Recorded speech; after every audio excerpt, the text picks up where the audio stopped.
Hindi naman makakaila na naging controversial ang breakup ng dating mag-asawang si Ilma Spectas at Rufa Gutierrez kung saan ay nagkaroon nga sila ng dalawang anak na babae na si Lorene at Venice. Kaya naman nakakatuwa nang nais balikan siya ng kanyang dating asawang si Ilma Spectas at niloloko siyang tinawag siyang boss. Ano na nga ba ang update at maraming kinikilig ngayon kay Rufa Gutierrez dahil sa pagpaparamdam muli ng kanyang ex-husband? Ating alamin.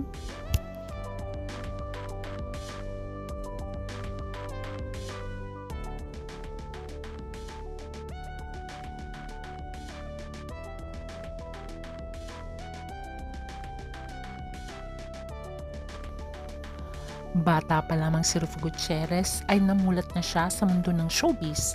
Siyempre, sikat na sikat ang kanyang amang si Eddie Gutierrez na isang matin idol ng kanyang kapanahunan. Kaya nang siya ay magdalaga, ay kinuha siya ni Herman Moreno at inilagay nga sa That's Entertainment. At dito na namulat ng tuluyan sa mundo ng showbiz si Rufa Gutierrez. Lalong sumikat si Rufa nang nilon sila ng Regal sa pelikulang 13, 14, 15 at The Underage 2.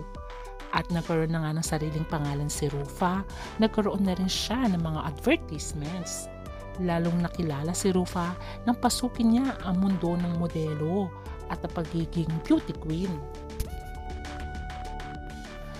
Nagbigay ng karangalan si Rufa Gutierrez dahil nanalo siya sa Miss World bilang second princess. Ayon pa nga sa bali-balita noon, dapat nga daw ang panalo ay si Rufa Gutierrez. Pero unfortunately ay may konting daya. Pero proud pa rin ang Pilipinas sa kanyang achievement. Pagdating naman sa kanyang love life, una niyang minahal at sinasabi na nating puppy love ay walang iba kundi ang kapwa niya That's Entertainment member na si Dennis De Silva. Sila ang naging love team. Pero dahil siya ay bata pa, pinaghiwalay sila ni Annabel Rama.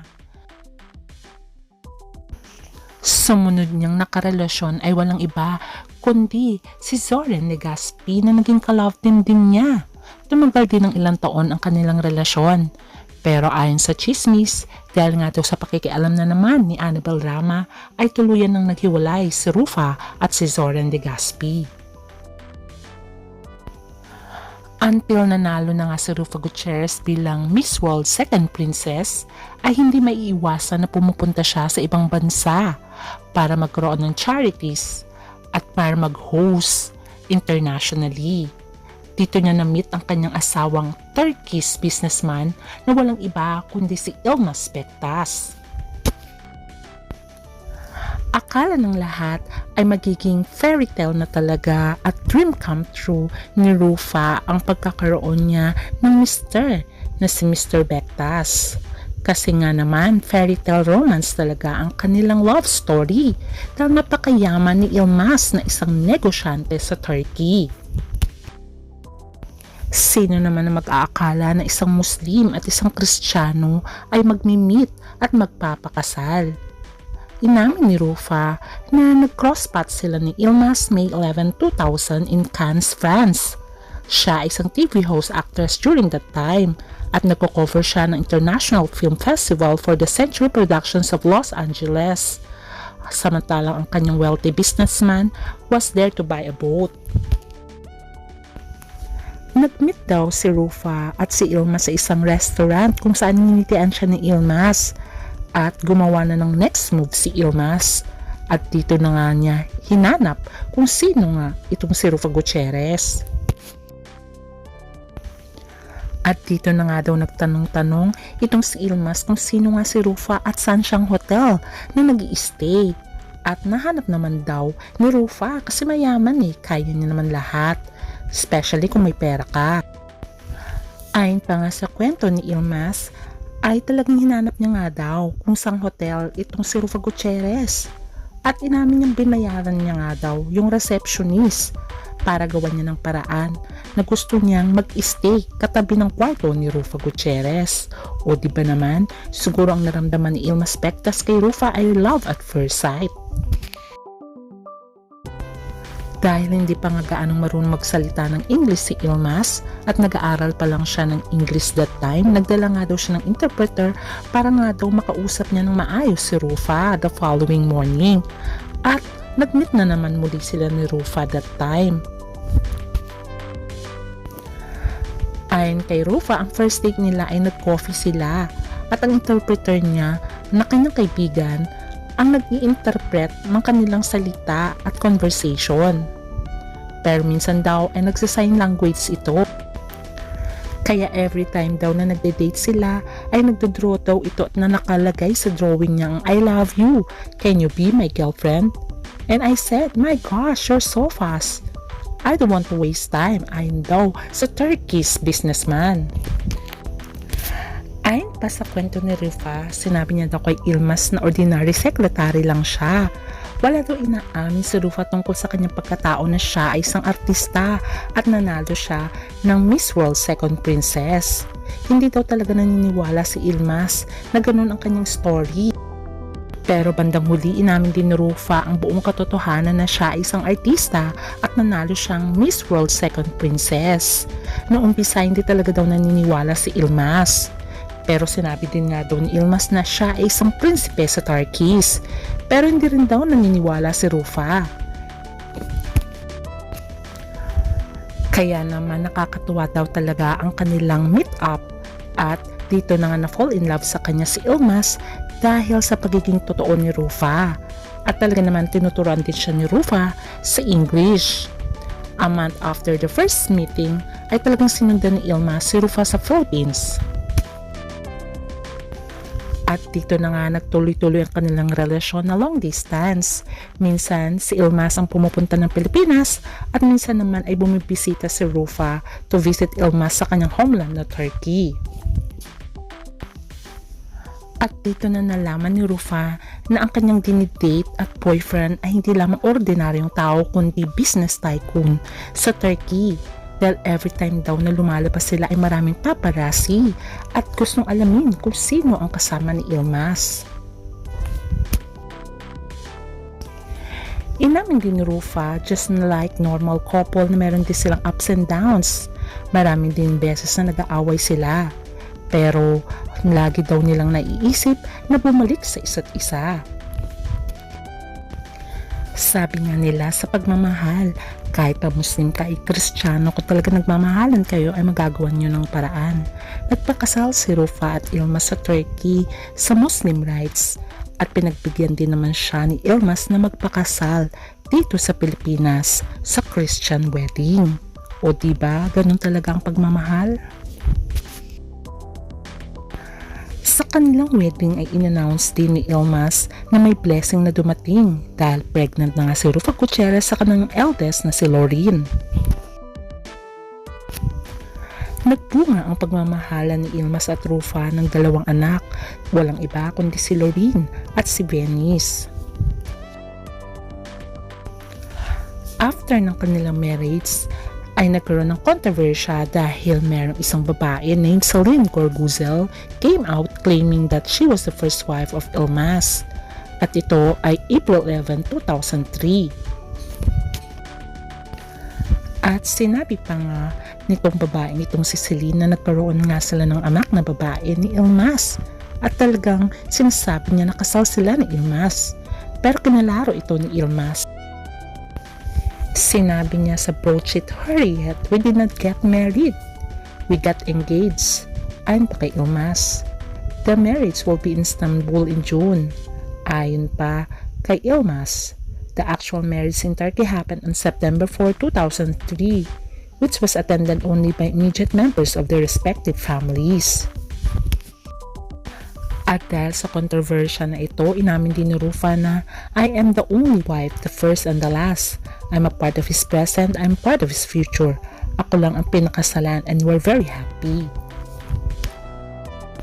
At dahil sa kanyang pagkakasal, nag-decide si Rufa na iwan ang mundo ng showbiz at pumunta sa Turkey, Istanbul as Mrs. Bektas. Pero sa bandang huli ay mabait nga si Rufa. Tinanggap niya rin ang anak ni Ilmas kay Celine at tinuring niya itong para niya ring anak. at nagkaroon na rin sila ng peace ng ex ni Ilmas at naging magkaibigan. Ang akala ng lahat ay magiging forever na ni Rufa si Ilmas.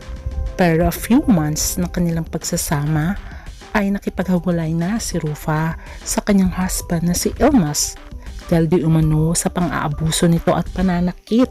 Masyado daw seloso si Ilmas kaya minsan ay napagbubuhatan nito ng kamay si Rufa. Kaya naman tuluyan nang nakipaghiwalay at nag-file ng separation itong si Rufa kay Ilmas na nag-grant naman ng korte kaya sila naghiwalay na ng tuluyan ni Ilmas. Napunta ang custody ng mga bata kay Rufa Gutierrez kaya naman matagal na panahon walang balita si Rufa sa kanyang ex-husband. Kaya naging masaya ang lahat na magkaroon ng reunion itong si Ilmas at ang kanyang mga anak kay Rufa na talaga naman lahat ng taong marami ang naging masaya na magkaroon ng reunion si Ilmas at ang kanyang dalawang anak kay Rufa na si Venice at Loreen dahil ilang dekada na rin siyang walang balita sa dalawang bata at ngayon dalaga na sila nang mag-meet up sila ng kanyang mga anak. Kaya naman marami ang naging masaya dahil na-meet din ni Venice at ni Loreen ang kanilang half-sister na si Ignas. Ayon nga sa kwento ni Rufa ay si Ilmas ang nag-reach out kay Rufa dahil gusto niya nga daw papuntahin ang kanyang mga anak sa Istanbul, Turkey. At ang sabi nga din ni Rufa ay kausapin niya ang mga anak niya. Total naman nasa tamang edad na nga ang dalawa.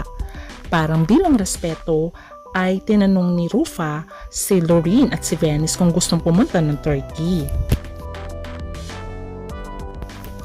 At dito ay sinabi nga ng dalawang anak ni Rufa na ito na nga daw ang tamang pagkakataon at panahon na mamit na nila ang kanilang ama sa matagal na panahon na hindi nila ito nakita.